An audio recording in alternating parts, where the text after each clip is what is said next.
Chapter 7. Church and School. Yes, my friend, it has always been so. That is, law and government have always been on the side of the masters. The rich and the powerful have always doped you by God's will, with the help of church and school. But must it always remain so?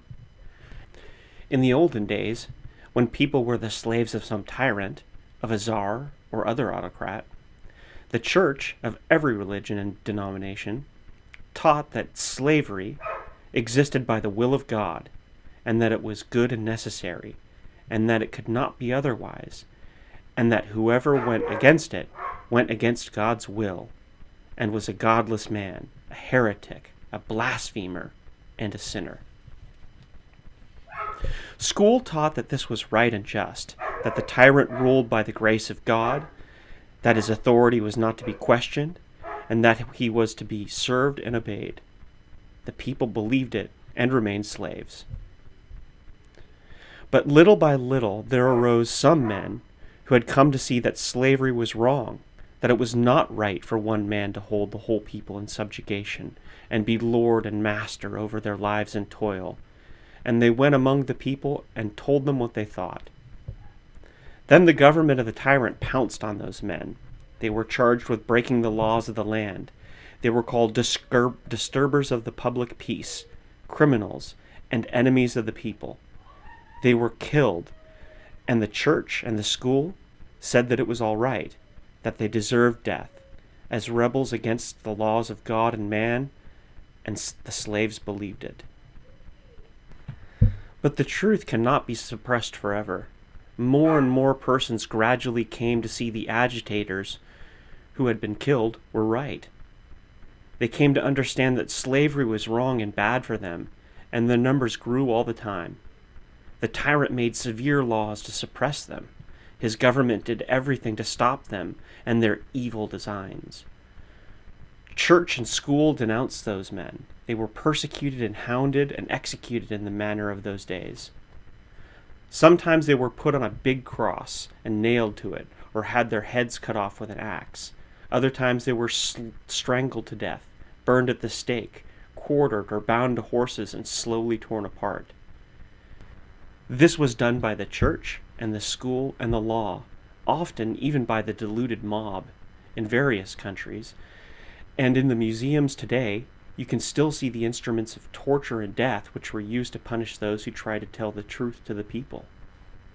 But in spite of torture and death, in spite of law and government, in spite of church and school and press, slavery was at last abolished.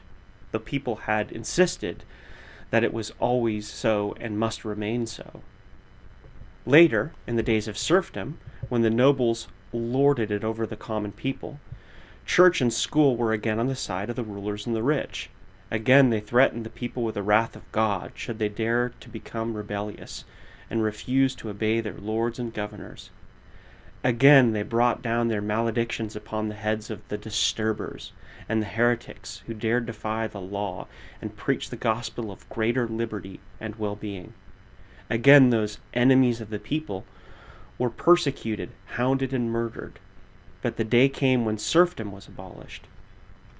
Serfdom gave place to capitalism with its wage slavery, and again you find the church and school on the side of the master and ruler. Again they thunder against the heretics, the godless ones, who wish the people to be free and happy. Again the church and school preach to you the will of God. Capitalism is good and necessary. They tell you you must be obedient to your masters, for it is God's will that there be a rich and poor, and whoever goes against it is a sinner, a nonconformist, an anarchist. So you can see that the church and the school are still with the masters against their slaves, just as in the past. Like the leopard, they may change their spots, but never their nature. Still the church and school side with the rich against the poor, with the powerful against their victims, with law and order against liberty and justice. Now, as formerly, they teach the people to respect and obey their masters. When the tyrant was king, church and school taught respect for and obedience to the law and order of the king. When the king is abolished and a republic is instituted, Church and school teach respect for and obedience to the Republican law and order. Obey.